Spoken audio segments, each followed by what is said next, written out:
ঘুমের আলস্যে যেই ইয়াং ছেলেটি সকালবেলা ঘুম থেকে উঠতে পারে না, ও পৃথিবী উল্টে দেবে কেমনে আমি বিশ্বাস করি। ফজরের আজান যাকে জাগিয়ে তুলতে পারে না, তাকে আগুনও কোনোদিন জাগিয়ে তুলতে পারবে না।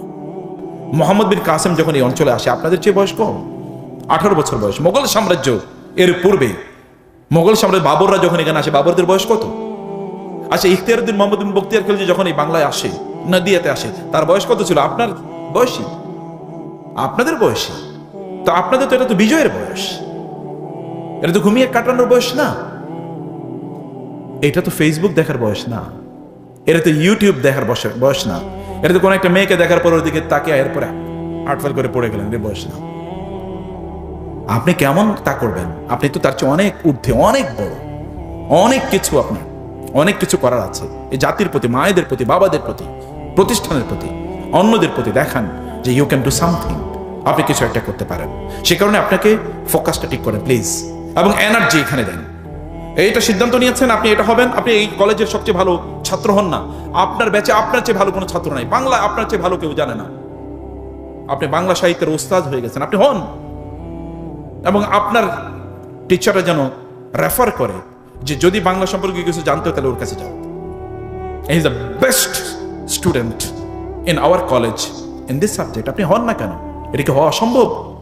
আপনি আজকে থেকেই যেই ডাইনামিক্সের কথা, যে ডিভিশনের কথা বলেছে, ডিভিশন অফ ইউর টাইম, 8 ঘন্টা আপনি পড়ার জন্য রাখেন। আপনার অন্য কোনো কাজ নাই, কষ্ট করেন। এখন আপনার টাকা ইনকাম করার প্রয়োজন নেই, প্রত্যেকটা জিনিসের একটা টাইম আছে। আল্লাহ টাইমের বাইরে কোনো কিছু দেন না, সব জিনিসের আলাদা টাইমিং আছে। গাছের ফলও কিন্তু টাইমে হয়, সূর্য কিন্তু টাইমে ওঠে, এবং চাঁদও কিন্তু টাইমে ওঠে, কোনো কিছু টাইমের বাইরে হয় না। তাহলে আপনি কেন আনটাইমলি কাজ করবেন? আপনার এখন স্টুডেন্ট লাইফে তো স্টুডেন্ট। আপনি 5 বছর ভালো করে পড়েন, আপনার সাবজেক্টটা ভালো করে পড়েন, যেটাই পড়েন আপনার এটা ভালো লাগে, যেটা ভালো লাগে সেটাই পড়েন। আর আপনি যদি পড়াশোনা ভালো না লাগে, তাহলে যেটা ভালো লাগে এটা করা শুরু করে দেন। যেটা আপনার ভালো লাগে, যেটার মধ্যে আপনার প্রপেন্সিটি আছে, যেখানে আপনার প্রসপেক্ট আছে, পটেনশিয়াল আছে, আপনি মনে করেন এই জায়গায় আপনি ভালো করতে পারেন, ডু দ্যাট। আপনি এখন ফেসবুক করেন, এই ছেলে তো ফেসবুকের মার্ক জাকারবার্গ, সে তো চাকরি পাচ্ছিল না, সে নিজে নিজে ওই স্টুডেন্ট লাইফে চিন্তা করলো কিভাবে বন্ধুদের মাঝে একটা কমিউনিকেশন সিস্টেম ডেভেলপ করা যায়। এখন আপনি এই পৃথিবীর সবচেয়ে 2 নম্বর, 3 নম্বর, 4 নম্বর ধনীতে পরিণত হয়েছে। যে বেটা অ্যামাজন তৈরি করেছে, এই যে মানে একটা মার্কেট প্লেস, এর বাইরে তো কোনো কিছু না, সে তো প্রোডাকশন দেয় না, এখন প্রোডাকশন দেয়, কিন্তু এর আগে চিন্তা করছে যে কিভাবে অন্যরা জিনিসগুলো আইনা বিক্রি করবে, বিক্রি করেছে। এবং দেখেন তখন অবস্থাটা কি। আপনি ডু সামথিং, যাই করেন না কোনো, ভালো একটা কিছু করেন, স্টার্ট সামথিং, কিছু একটা শুরু করে দেন। আপনি যদি এলন মাস্কের কথা বলেন, সেই পৃথিবীর সব কোন ইউনিভার্সিটিতে পড়েছে? ঢাকা কলেজও হয়তো পড়ে নাই, কিন্তু তারপরে দেখেন না তারা পৃথিবী চালায়। আপনার যেটা ভালো লাগে এটাই করেন, কিন্তু করবেন, এবং সেখানে আপনি ফোকাস থাকবেন, ফোকাসড অ্যাটেনশন, এবং সেখানে আপনি এনার্জি দেবেন, আপনার যতটুকু এনার্জি তা দেন। এক মুহূর্ত আপনি ব্যয় করবেন না, সময় ব্যয় করার কোনো প্রসঙ্গ আসলেই সেটা থেকে ইয়ে করেছেন। প্রয়োজন ফেসবুক আপনি ডিলিট করে দেন। আপনাকে কে কমেন্ট করলো, কে কমেন্ট করলো, তাতে কি আসে যায়? আপনাকে কে লাইক করলো কি করলো না, তাতে কি আসে যায়? আপনি খায়া থাকছেন নাকি না থাকছেন, কেউ খবর নেয় নাকি? আপনার এই ভার্চুয়াল ফ্রেন্ড দিয়ে কি লাভ হবে? আপনি মরে গেলেও ওরা খবরও জানবে না যতক্ষণ পর্যন্ত আপনি পোস্ট না দেবেন। কি ফ্রেন্ড এগুলো? ভার্চুয়াল মানে হচ্ছে ভুয়া ফ্রেন্ড। এই সকল ভুয়া ফলোয়ার আর ভুয়া ফ্রেন্ড, ফেসবুক হ্যাক হয়ে গেলে আর আপনি নাই। বহু সেলিব্রিটি আছে ফেসবুক সেলিব্রিটি, এই ফেসবুক যদি গায়েব হয়ে যায় তাহলে উনিও গায়েব, কেউ আর তারা চিনবে না। তাহলে আপনার এই সকল ফেক পপুলারিটি দিয়ে আপনার লাভ কি? আপনি ফেসবুকে কমেন্টের পর কমেন্ট, লাইক দিলে আপনার মনে হয় আই হ্যাভ বিকাম সামথিং, 50টা লাইক পড়ছে। আর কোনো লাইক না পড়লে আপনার মনে হয় আরে এই জীবনটা আত্মহত্যা করাই ভালো, কেউ লাইক দিল না আমার। আপনি একটা ভিডিও আপলোড করে দেখলেন যে আপনি 3 বার দেখা আছে, ভিউ 3 বার আপনি শুধু দেখছেন আর কেউ দেখেনি, এবং এই কারণে আপনার মন খুবই খারাপ। আরে করি কি এই সময়টা আপনি ওইখানে দিতেন, কারণ future is yet to start, আপনার ভবিষ্যৎ এখনো শুরুই হয়নি। এবং টাইম, ওইখানে টাইম দেন। আবার বলছি, কি focus, energy, time, focus, energy, time, ওইখানে আপনার শক্তি ব্যয় করেন, মেধা ব্যয় করেন, একটা সিদ্ধান্ত নেন এবং দেখেন আপনি কোনটা করবেন। এবং ডু সামথিং পজিটিভ, হারাম জিনিস করবেন না, ভালো একটা জিনিস করবেন যেটা আপনার জন্য, সমাজের জন্য কাজে লাগবে, এমন একটা কিছু নির্ধারণ করেন। ফোকাস লেস করে দেয়া, এইমলেস করে দেয়া, ডেস্টিনেশন লেস করে দেয়া, এটা শয়তানের এজেন্ডা। আল্লাহ বলেছেন হাসিবতুম আন্নামা খালাকনাকুম আবাসা ওয়া আন্নাকুম ইলাইনা লা তুরজাউন, তোমরা কি মনে করছো তোমাদেরকে এমনি বানাইছি, তোমরা আমার কাছে ফিরে আসবে না, জিজ্ঞাসা আমি তোমাদেরকে করবো না? সময় কোথায় ব্যয় করেছো? যৌবনের সময়ের ব্যাপারে আলাদা জিজ্ঞাসা, আপনি যখন মায়ের পেট থেকে বের হয়েছেন তখন কিন্তু আপনি কোনো অপরাধী ছিলেন, আপনি নিষ্পাপ ছিলেন। এখন আপনি কেন অপরাধী হয়ে বেড়ে উঠছেন? আপনার মায়ের প্রতি কেন জুলুম করেন? তিনি তো আপনাকে 10 মাস লালন করেছেন পেটে। আপনার বাবার উপর কেন জুলুম করছেন? তিনি তো আপনার জন্য তার জীবনের বহু মূল্যবান সময় ব্যয় করেছেন আপনাদের জন্য। এদের উপর কেন জুলুম করেন? নিরীহ মানুষ, এরা তো আপনার জন্যই করেছে, এবং আপনার জন্য কিয়ামতের দিন আবার জবাবদিহি করতে হবে। তাদের প্রতি ইহসান করুন, রহম করুন প্লিজ। নিজের প্রতি রহম করুন। নিজের জীবনটাকে কেন এমন করে ফেলছেন? একটা মেয়ের পিছনে ঘুরছেন আপনি কেন? এই মেয়ের পিছনে কেন আপনি ঘুরেন? নিজেকে যোগ্য করুন। কত ভালো ভালো বাবার এবং মায়েরা আপনার পিছনে ঘুরবে মেয়ে বিয়ে দেওয়ার জন্য, সেটা করেন। অতএব শয়তান এজেন্ডাতে আপনি নিজে পড়ে যাবেন না। আপনার জীবনের প্রতি আপনার মায়া নাই? আপনার কেন আপনার জীবনের প্রতি মায়া? আপনার জীবন তো আপনার। আপনার জীবনকে কেন আপনি ধ্বংস করে দেবেন? আপনার জীবনকে আপনি ধ্বংস করবেন না। আপনার জীবনকে আপনি শক্তিশালী করে তুলুন। শক্তিশালী একজন ইমানদার, শক্তিশালী শারীরিকভাবে শক্তিশালী ইমানদার দুর্বল শারীরিকভাবে দুর্বল ইমানদারের চেয়ে আল্লাহর কাছে অনেক বেশি প্রিয়। এই কারণে যৌবনের ইবাদত আল্লাহর কাছে অনেক প্রিয়, কারণ তখন শক্তি থাকে অনেক বেশি। Remembrance memory is a very strong, প্রচন্ড শক্তিশালী মেমোরি থাকে তখন। এই কাজগুলো আপনাদেরকে করা দরকার।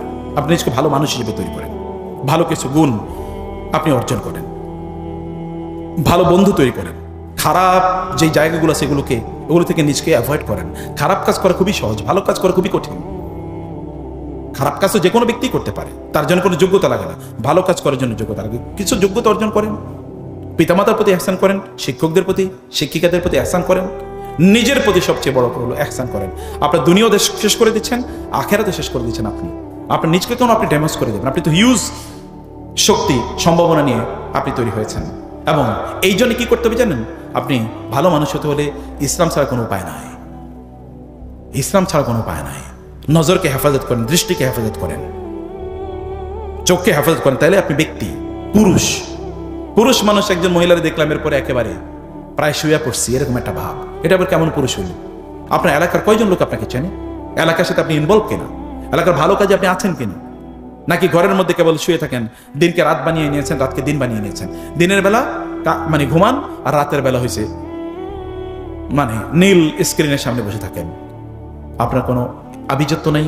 আপনি যে পর্নোগ্রাফিতে, যারা বলছি আপনাদের কথা বলছি না, যারা পর্নোগ্রাফিতে আসক্ত, আপনি তো আপনার স্ত্রীকে ধোকা দিচ্ছেন। যিনি আপনার স্ত্রী হবেন ফিউচারে, আপনি তো তাকে ধোকা দিচ্ছেন, আপনি তাকে আগেই ঠকাচ্ছেন। এবং আপনার বিয়ে করেই তো ওই নারীকে বিয়ে করা আপনার জন্য নিষিদ্ধ, কারণ আপনার স্ত্রী কয়েকদিন পরে পালাবে। আপনি কেন এটা করছেন? আপনি তখন তার মধ্যে ইন্টারেস্ট খুঁজে পাবেন না, তাকে আপনি ভালো লাগবে না। তাহলে একটা নারীর প্রতি আপনি জুলুম করছেন। বিয়ে করতে আপনাকে কে বলে? বিয়ে করার জন্য যোগ্যতা লাগে, সেটার জন্য পার্সোনালিটি লাগে, চেস্টিটি লাগে। আপনি সেই চেস্টিটি এখন থেকে ডেভেলপ করেন। যে ভালোবাসাটি আপনার স্ত্রী প্রাপ্য অথবা আপনার স্বামী প্রাপ্য, তার জন্য এটা রেখে দেন।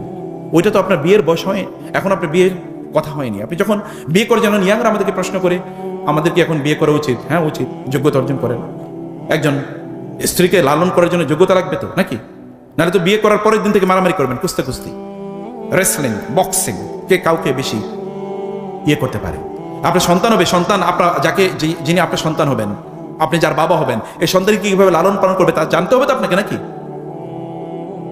সন্তান এর বাবা মা হওয়ার জন্য তো যোগ্যতা লাগে, বাবা মা হওয়ার জন্য যোগ্যতা লাগে। আদারওয়াইজ পাগলিরাও তো মা হয়।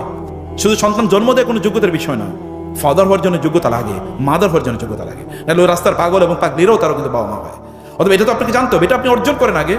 How to become a good father, how to become a good husband, how to become a good wife, এটাকে জানেন, তারপর আপনি বিয়ে করেন। আপনি স্ত্রীকে আপনি সুন্দর করে রাখার জন্য, স্বামীকে সন্তুষ্ট করার জন্য আপনাকে জানতে হবে না, সেই জ্ঞানটা আপনি অর্জন করেন। গুড হিউম্যান বিং হন, ভালো মানুষ হন। আপনার পিতামাতার সাথে ভালো আচরণ করেন। পিতামাতার সাথে আপনি মানে এমন আচরণ করবেন না যে আপনি যে যুবক হয়েছেন, যুবতী হয়েছেন, এটা পিতামাতাকে ধমক দিয়ে আপনি বুঝিয়ে দেন আপনি কিছু একটা হয়ে গেছেন। বাবা মার সাথে কণ্ঠ নিচু করে কথা বলাটাই হলো যোগ্যতা। তারপরে পিতামাতা দোয়া করে। আদারওয়াইজ আপনি দেখাই দিলেন আমি বড় একটা হয়ে গেছি, এটা আপনার দুনিয়াও শেষ, আখিরাতও শেষ। পিতামাতার দিকে নিচু স্বরে তাকিয়ে কথা বলা, ঘরে ঢুকে তার কপালে চুমু দেয়া, পিতামাতার হাত পাগুলো টিপিয়ে দেয়া, তাদেরকে সন্তুষ্ট রাখা, আপনার দিকে তাকালে বলবে আহা আল্লাহ তুমি আমাকে এরকম একটা ভালো সন্তান দিয়েছো। এই পিতামাতার জন্য এই এহসান করেন, তারা তো এটা প্রাপ্য। আপনি এটা না করলে আপনার সন্তান কি করবে? আপনি এটা না করলে আপনার সন্তান কি করবে? একবার ভেবে দেখেছেন? আপনার সন্তান তো এর চেয়ে খারাপ করবে, কারণ যেদিন গিয়েছে এটা ভালো গিয়েছে। আপনি দেখেন না, এই যেখানে যারা আপনাদের টিচার আছে, দেখেন পিতামাতার সাথে কেমন আচরণ করেছে। আমি এই গল্প অনেকবার বলেছি, এটা এই জন্য বলি আপনাদেরকে ইন্সপিরেশন দেওয়ার জন্য। আমার বাবা মারা গেছে যখন আমার বয়স 4, আমি আমার বাবাকে দেখিও না, বুঝিও না। আমার মাকে আমি দেখেছি, তিনি আমার বাবা, তিনি আমার মা। এবং আমার মায়ের চোখের দিকে তাকে আমি রাগ করে কথা বলেছি, আজ পর্যন্ত কোনোদিন ঘটে নাই, এটা কখনো ঘটবেও না। এটাই আমার জীবনের একমাত্র সম্পদ, এটা ইজ ক্যাপিটাল। এমন কিছু ক্যাপিটাল আপনি জীবনে তৈরি করেন, বাবা মাকে সুন্দর করে কথা বলেন। আজকে যেন বাবা মা বুঝে না আমার সন্তান তো ডিফারেন্ট হয়ে গেছে, কিরে ও তো অন্যরকম হয়ে গেছে, সেজদায় লুটিয়ে পড়ে বলেন, আল্লাহ তুমি আমার সন্তানটাকে ভালো বানিয়ে দিয়েছো, আমি তোমার প্রতি কৃতজ্ঞ। আপনার মায়ের আপনার অপব্যবহারে আপনার মার চোখ থেকে পানি পড়ে, এর চেয়ে লজ্জার আর কি হতে পারে? এটা কোনো ব্যক্তিত্ব হলো? আপনার বাবা আক্ষেপ করে বলে তোমার পেছনে আমার গোটা জীবন শেষ করে দিলাম, এর চেয়ে আর অপমান, অপদস্থতা, অযোগ্যতা আর কি হতে পারে? আপনি টিচার আপনাকে বলে যে আমি এরকম তোমাদেরকে আমি পড়াচ্ছি, এর চেয়ে আর লজ্জা কি হতে পারে? এর চেয়ে বড় লজ্জার কিছু হতে পারে না। অর্থাৎ আপনি আপনার নিজকে একজন ভালো মানুষের রূপান্তর করে, সবাই যেন বলে না লোকটা খুবই ভালো, ছেলেটা খুবই ভালো, আপনাকে নিয়ে গর্ব করে, না এই ছেলেটাকে নিয়ে গর্ব করা যায়, এই মেয়েটাকে নিয়ে গর্ব করা যায়। এই কারণে আপনাকে আপনার একাডেমিক পড়াশোনার পাশাপাশি সমাজের কাজে আপনার নিজকে নিয়োজিত করেন। আল্লাহ তাআলাকে ফাঁকি দিন না। আল্লাহকে ফাঁকি দিলে আপনি কোনো কাজ করে কোনোদিন শান্তি পাবেন না। আল্লাহর ইবাদতে নিজকে নিবেদিত করেন, কোরআন তেলাওয়াত করুন এবং নামাজ সময় মতো নামাজ আদায় করুন। যখন আল্লাহ দেখবেন যে আমার বান্দা আমাকে সময় দিচ্ছে, তখন আল্লাহ তাআলা আপনার সময়ের মধ্যে বরকত দেবেন এবং আল্লাহ তাআলা দেখাবেন যে ও যেহেতু আমাকে সময় দিচ্ছে, আমাকে প্রায়োরিটি দিচ্ছে, আমি ওর কোনো ক্ষতি করতে আমি দেব না। এবং আপনার সকল বিপদ আল্লাহ সুবহানাহু ওয়া তাআলা দূর করে দেবেন। কারণ সৃষ্টি যিনি করেছেন আপনাকে, তিনি আপনার রিজিকের বরাদ্দ করে রেখেছেন। সৃষ্টি যিনি আপনাকে করেছেন, তিনি আপনার সকল সমস্যার সমাধান করে দিতে পারেন। গোটা পৃথিবীকে তিনিই পরিচালনা করছেন। অক্সিজেন তিনি দিচ্ছেন আপনাকে, আপনাকে তিনি ওয়াটার দিচ্ছেন, আপনাকে তিনি লাইট দিচ্ছেন, আপনাকে তিনি সূর্যের আলো দিচ্ছেন। এই পৃথিবী তিনি আপনাকে দিয়েছেন। এই পৃথিবীতে তিনি আপনাকে প্রেরণ করেছেন। আপনার পিতামাতাও জানতেন না আপনার জন্মের আগে যে আপনি আসবেন কিনা, এমনকি আপনি কি হবেন, ছেলে হবেন না মেয়ে হবেন। Even when you are in the womb of your mother, your mother didn't know whether you would be born as a male or female, boy or girl. আপনি জানতেন না আপনার পিতামাতা। অতএব যিনি আপনাকে সৃষ্টি করেছেন তাকে ভুলে যেন না। তাকে বলা মানে আপনার নিজকে আপনি ভুলে যাওয়া। যে নাসুল্লাহ ফানাসিয়াহুম, আল্লাহ বলেছেন আল্লাহ এরা যেহেতু আল্লাহকে ভুলে গেছে, ফাআনসাহুম আনফুসাহুম, আল্লাহ তখন আপনাকে আপনার নিজকে ভুলিয়ে দেবেন। এবং এই কারণে বহু লোককে দেখবেন তার 1000 কোটি টাকা লুট করেছে, এখন ওই টাকা না তার নিজের কাজে লেগেছে না তার পরিবারের কারো কাজে লেগেছে। তাহলে সে কার ক্ষতি করলো? সে ক্ষতি করলো কার? অথচ সে খুবই সুন্দর কল্যাণকর জীবন যাপন করতে পারত। আপনি অন্যের প্রতি জুলুম করে নিজের উপর ক্ষতি করছেন। আপনি নিজের ক্ষতি না করে বরং নিজের কল্যাণ করুন। আপনি নিজের ডেভেলপমেন্টের জন্য কাজ করুন।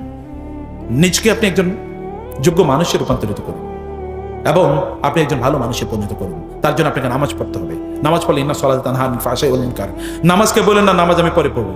ঘুমের আলস্যে যেই ইয়াং ছেলেটি সকালবেলা ঘুম থেকে উঠতে পারে না, ও পৃথিবী উল্টে দেবে কেমনে আমি বিশ্বাস করি। ফজরের আজান যাকে জাগিয়ে তুলতে পারে না, তাকে আগুনও কোনোদিন জাগিয়ে তুলতে পারবে না। ফজর আপনারা পারবেন বলে আমরা দেখেছি, আলহামদুলিল্লাহ আপনাদের সেই শক্তি আছে, কিন্তু আপনাদের মধ্যে সেই সিদ্ধান্ত নিতে হবে যে আমরা, কারণ আল্লাহ তাআলা আপনি চাইলেই কিন্তু আল্লাহ তাআলা সেই যোগ্যতা, সেই শক্তি আল্লাহ তাআলা আপনাকে প্রদান করবেন এবং সেটা আল্লাহকে দেখান। আল্লাহকে বলুন আপনি অনেক গুনাহ করেছেন, নো প্রবলেম। এখন ইয়াংরা বলবে আমি আল্লাহর কাছে কেমনে ফিরে আসি, এত অপরাধ করেছি, নো প্রবলেম। আপনি আল্লাহ তাআলার কাছে দুহাত তুলে আপনার ফরিয়াদ করে বলুন, আপনার কষ্টের কথাগুলো বলুন।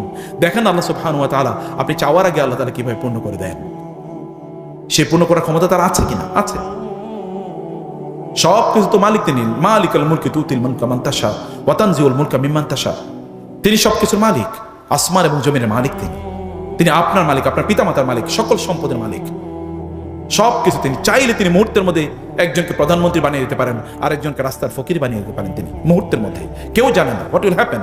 ইভেন দুপুরের আগে কি ঘটবে কেউ জানে না, দুপুরের পরে কি ঘটবে তাও কেউ জানে না। কেউ জানে না what will happen. Even he or she didn't know what would happen to him or her even before the midday. দুপুরের আগে তিনি জানেন না, দুপুরের পরে তিনি দেখলেন সর্বনাশ, সব কিছু শেষ। এটা হতে পারে? ফেরাউনকে আল্লাহ তাআলা সমুদ্রে যখন নিমজ্জিত করেছেন, এই 10 মিনিট আগে ফেরাউন জানতো না যে তার এরকম দশা হবে, এটা জানতো না। অতএব আল্লাহ তাআলাকে আপনি ঠকাইয়েন। আল্লাহকে ঠকানো মানে নিজকে ঠকানো। আল্লাহকে সময় দেন, আল্লাহ তাআলা আপনার সময়ের মধ্যে বারাকা দেবেন। আল্লাহ সুবহানাহু ওয়া তাআলাকে আপনি তার ডিউ প্রদান করেন, তাহলে আল্লাহ সুবহানাহু ওয়া তাআলা আপনাকে আপনার ডিউ প্রদান করবেন। তিনি না দিলে, তিনি যদি চান তাহলে তিনি অন্যদের অন্তরগুলো আপনার প্রতি ঝুঁকিয়ে দেবেন। আপনি তার জন্য সেজদায় লুটিয়ে পড়েন, তিনি আপনার মাথাটাকে অন্যের কাছে উন্নীত করে দেবেন, উত্তোলিত করে দেবেন। আপনি তার কাছে ক্ষমা চান, তিনি আপনার গুনাহগুলো সব মাফ করে দেবেন। প্রিয় ভাইরা বোনেরা, হেদায়েত কি? হেদায়েত কি আসলে? হেদায়েত মানে হচ্ছে এতদিন আপনি খারাপ কাজ করেছেন, এতদিন আপনি হয়তোবা ধরেন হারাম একটা রিলেশন মেনটেন করতেন, এখন বললেন আজকে থেকে আমি হারাম রিলেশন কাট অফ করলাম। এটি হলো হেদায়েত। হেদায়েত হলো আপনি এতদিন হয়তোবা আগুন খেয়েছেন, এখন তো আপনি বলেন না আমি আগুন খাবো না, হারাম জিনিস স্পর্শ করবো না।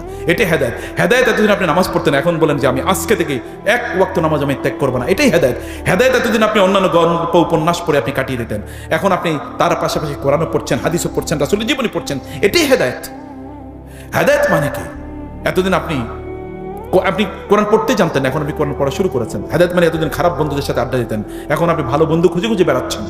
হেদায়েত মানে এতদিন আপনি আল্লাহর কাছে চাইতেন না, বন্ধুদের পেছনে বড় ভাইদের পেছনে সময় দিতেন, এখন আপনি আল্লাহর কাছে রাতের অন্ধকারে কান্না করেন, আল্লাহ তুমি আমাকে তুমি দাও, আমার এই কষ্ট তুমি দূর করে দাও। এটা আপনি বলেন, আপনার ফ্রাস্ট্রেশন আল্লাহর কাছে বলেন। ওমা কুনতু বিদুআইকা রাব্বি শাকিয়্যা, আল্লাহ তোমার কাছে চাই আমি কোনোদিন হতাশ হইনি। আপনি মানুষের কাছে চাইলে হতাশ হবেন, তিনি আপনার সকল প্রয়োজন মেটাতে পারবেন না। যিনি মেটাতে পারবেন তাকে বলেন যে আল্লাহ তুমি আমার এই প্রয়োজন মিটিয়ে দাও। বলে দেখেন, কারণ তিনি বলেছেন উদউনি আস্তাজিব লাকুম। সাআলাকা রাব্বি সাআলাকি আবদি আন্নী ফাইন্নী করিব উজিবু দাওয়াতাদ দাঈ। আমার ডাকে আমি যখন ওরা আমাকে ডাকে তখন আমি ওদের ডাকে সাড়া দিই। উজিবু, ইমিডিয়েটলি আমি সাড়া দিই, আমি কোনো দেরি করি না, আমি সাড়া দিই। আপনি আল্লাহকে বলেন, রাতের অন্ধকারে আপনি ঘরের কর্নারে বসে আপনি সেখানে হয়তো বা আপনি এমন কিছু দেখতেন যেটা নীল সংস্কৃতি, এখন আপনি নীল সংস্কৃতিকে বন্ধ করে দিয়েছেন, যে আমি আর নীল সংস্কৃতি দেখব। আপনি যে সাইটগুলোতে যেতেন এগুলো সব আপনি ডিলিট করে দিয়েছেন, ব্লক করে দিয়েছেন, আপনি সেখানে যাচ্ছেন। এটাই হেদায়েত, এটাই আপনি শক্তি। You have regained your power. আপনি শক্তিটাকে আপনি খুঁজে পেয়েছেন। অন্যদের মতো হওয়ার মধ্যে কোনো কৃতিত্ব নাই, কোনো ব্যক্তিত্ব নাই, নিজের মতো হওয়া। যে অবস্থায় আপনি পৃথিবীতে এসেছেন, আপনার মা যখন আপনাকে জন্ম দিয়েছে ওইরকম একটা অবস্থায় ফিরে আসাটার মধ্যে রয়েছে ব্যক্তিত্ব। ভিশিয়েটেড হয়ে যাওয়া, পলিউটেড হয়ে যাওয়া, করাপ্টেড হয়ে যাওয়া ইজ ভেরি ইজি, কিন্তু প্রিস্টাইন পিওর থাকা ইজ ভেরি চ্যালেঞ্জিং। সেখানে পার্সোনালিটি আছে, সেখানে ব্যক্তিত্ব আছে, সেখানে মর্যাদা আছে, সেখানে সম্মান আছে, এবং সেখানে আপনি দেখবেন আপনার সফলতা আছে। অন্য জায়গায় সফলতা খুঁজে বেড়াই না। সফলতা কেবল এই দুনিয়ার কেবল অনেক সম্পদের মালিক হয়েছেন এটা সফলতা নয়। সম্পদ যখন আপনি পাবেন তার জন্য আপনি চেষ্টা করবেন, আমি বলছি চেষ্টা করবেন। আপনি সবচেয়ে বেশি ধনী হয়ে যান, কিন্তু আপনি ধন কেন অর্জন করছেন, টাকা কেন অর্জন করছেন? আপনি কত খাবেন, আপনি কত ভোগ করবেন, এবং আপনি মৃত্যুবরণ করার পর কে খাবে এগুলো, কে ভোগ করবে এগুলো? তাহলে আপনি কি জন্য করছেন? আপনি অর্জন করুন যে আমার আত্মীয় স্বজন জন্য আমি করবো। দেখেন না শান্তি দিয়ে আল্লাহ তাআলা কিভাবে আপনার অন্তরটাকে ভরে দেন। আপনার শান্তি দরকার, আপনি কেন অশান্তি দিয়ে ভর্তি করে দিচ্ছেন আপনার অন্তরকে? আপনি যখন অন্য কাউকে হিংসা করবেন, বিদ্বেষ করবেন, ঘৃণা করবেন, অথবা যখন অন্য কারো বিরুদ্ধে ষড়যন্ত্র চক্রান্ত করবেন, তখন আপনি নিজেই ঘুমাতে পারবেন না। এটা আপনাকে আপনি শাস্তি দিচ্ছেন। কেন আপনি করবেন? এগুলো সব দূরে সরিয়ে দেন, দেখেন কি নির্ঘুম, কি সুন্দর চমৎকার শান্তির ঘুম আমরা আসে, কোনো কষ্ট নাই। ছোটবেলা আমরা ওই যে সুখী মানুষের গল্প নামে সুখী মানুষের শার্টের কথা আমরা পড়েছিলাম ছোটবেলা। এটা আমাদের স্যাররা জানবেন, আপনারা হয়তো এটা পড়েছেন কিনা আমি জানি না। সুখী মানুষের গল্প, সুখী মানুষ খুঁজে পাওয়া যায় না। এরপরে দেখা গেল এমন একজন লোক যিনি ঘরের দরজা খুলে তারপরে ঘুমান, তিনি সুখী মানুষ, কারণ তার কোনো ভয় নাই। আমি বলছি না আপনি আগেই, আমি বলছি না আপনার সম্পদের মালিক হবেন না, সম্পদের মালিক হবেন, কিন্তু ওয়েস্টার্ন আইডিয়া যেন আপনাদের মধ্যে ডেভেলপ না করে। অনেক টাকার মালিক হতে হবে, কারণ আমার গাড়ি লাগবে, বাড়ি লাগবে। এরপরে এক সময় গিয়ে ফ্রাস্ট্রেশনের লোকেরা ভোগে, আজ সবই তো পাইলাম, তাইলে এখন করবো কি? আর সিনেমা তো দেখা যাচ্ছে, এখন করবো কি? আপনি শান্তির জন্য সিনেমা দেখেন, এরপরে করবেন কি? এরপর তো আবার অশান্তি, তারপরে করবেন কি? সিনেমা না দেখেন অশান্তি কিভাবে দূর হয়ে যায়। আপনি গান শোনেন শান্তি পাওয়ার জন্য, দেখেন গান শোনার পর কিছু অতক্ষণ একটু আপনার ভালো লাগে, এরপরে আবার অশান্তি। তাহলে এটা বন্ধ করুন, বরং যেখানে শান্তি পাওয়া যায় সেখানে আসুন, সেজদায় লুটিয়ে পড়েন, দেখেন কিভাবে শান্তি পাওয়া যায়। কোরআন তেলাওয়াত করুন, একাকে নির্জন হয়ে যান, আল্লাহর কাছে হাত তুলে বলুন, আল্লাহ তুমি আমার কষ্টটা দূর করে দাও। আর বলেই দেখেন আমি যা চাই তুমি আমাকে সেটা প্রদান করো, এবং দেখেন এর মাধ্যমে আপনি কিভাবে শান্তির সমুদ্রে আপনি অবগাহন করবেন। কষ্টগুলো আল্লাহকে বলেন, ফেসবুকে কষ্ট বলে লাভ নাই। বন্ধুকে, সবচেয়ে ক্লোজ ফ্রেন্ড, এমনকি স্ত্রীরা স্বামীকে যদি কোনো একটা গল্প কষ্টের কথা বলে, তাহলে দেখবেন কয়েকদিন পরে স্বামী ওই কথা বলে তার খোটা দেবে, তুমি না ওই রকম মনে আছে আমার কইছিল। আর বন্ধের ব্রেন তো আল্লাহর রহমতের সার। আপনি 20 বছর আগে যদি কিছু বলেন, তাহলে 20 বছর পরে হইলো মনে করে দেবে, ওই যে মনে আছে, এত সার ব্রেন আল্লাহর রহমতে। তো আপনারা কাউকে সব কথা বলতে পারেন না, কিন্তু আপনি বলতে পারেন কাকে বলতে পারেন? আল্লাহকে। তাকে বললেন, তাকে বলতে পাওয়ার মধ্যে পাওয়ার আছে। স্যার চলে এসেছেন মোস্ট প্রবাবলি, আমাদের অধ্যক্ষ স্যার। Thank you sir. আমি বলেছি, অন রেকর্ড বলছি যে মানে number doesn't matter, quality matters. আপনি একজনই অথবা এই যে কয়জন আপনারা আছেন, এই কয়জন যদি আপনারা আপনাদের জীবনকে আজকে থেকে হলেও পরিবর্তন করার জন্য সিদ্ধান্ত নেন, তাইলে আমাদের এই বিশাল আয়োজন সার্থক। নাকি বলেন? পরিবর্তন হবো তো আমরা ইনশাআল্লাহ, অবশ্যই পরিবর্তন হবো ইনশাআল্লাহ। এবং আমরা আমাদের নিজেদেরকে সত্যিকার অর্থে যোগ্য মানুষে পরিণত করবো ইনশাআল্লাহ। এবং আল্লাহর কাছে বলবো, আল্লাহ তুমি আমাকে এরকম মানুষ আমি হতে চাই, এটা করব। আজকে খাতায় গিয়ে লিখবেন আপনি কি হতে চান, পজিটিভ ভালো জিনিস, এবং এটা কতদিন হতে চান সেই কাজে আজকে থেকে লেগে যান, এবং ইউ সি দ্য রেজাল্টস। এবং আপনি আপনার নিজকে অ্যাকাউন্টেবিলিটিতে নিয়ে আসেন যে আমি এটা হতে চাই। হোল্ড ইউর সেলফ অ্যাকাউন্টেবল, কারো কাছে যাওয়ার দরকার নেই। এবং আপনি দেখেন ওই পথে আপনি আছেন কিনা। ট্র্যাক যদি ট্র্যাকলেস হয়ে গেলে আবার ট্র্যাকে নিয়ে আসেন নিজকে, এবং দেখেন ইনশাআল্লাহ। আপনি দেখেন, just you do it for 1 month, এবং starting from the month of Ramadan and you see the results. এই মাসে আপনার নিজের পরিবর্তনের জন্য আপনাকে কাজ করা শুরু করতে হবে ইনশাআল্লাহ। রাজি তো? আল্লাহ তাআলা আপনাদেরকে অনেক অনেক কল্যাণ দান করুন, অনেক বারাকা দান করুন। আল্লাহ সুবহানাহু ওয়া তাআলা তুমি এই আজকের আয়োজনটাকে কবুল করো আল্লাহ। আল্লাহ মেহেরবানি করে এখানে যারা উপস্থিত হয়েছে এবং যারা এই আয়োজনটি করার জন্য শ্রম দিয়েছে, আল্লাহ তুমি আরশে আজিমে তাদের নামগুলো লিখে দাও আল্লাহ, এবং তুমি তাদের জীবনটাকে সফলতা দিয়ে পূর্ণ করে দাও। তাদেরকে সবচেয়ে ভালো মানুষের কাতারে তালিকায় তাদের নামগুলো লিখে দাও আল্লাহ। এবং আমাদের প্রিন্সিপাল স্যার সহ আমাদের ম্যাডামরা এখানে উপস্থিত আছেন, অন্যান্য স্যাররা আছেন আল্লাহ, যারা এই জাতীয় আয়োজনকে যারা ভালোবাসেন, তাদের সম্মান মর্যাদা তুমি অনেক অনেক বাড়িয়ে দাও আল্লাহ। এবং আমাদের ঘরগুলো তুমি শান্তি দিয়ে পূর্ণ করে দাও। রব্বানা হাব লানা মিন আজওয়াজিনা ওয়া যুররিয়াতিনা কুররাতা আয়ুন ওয়াজআলনা লিল মুত্তাকিনা ইমামা।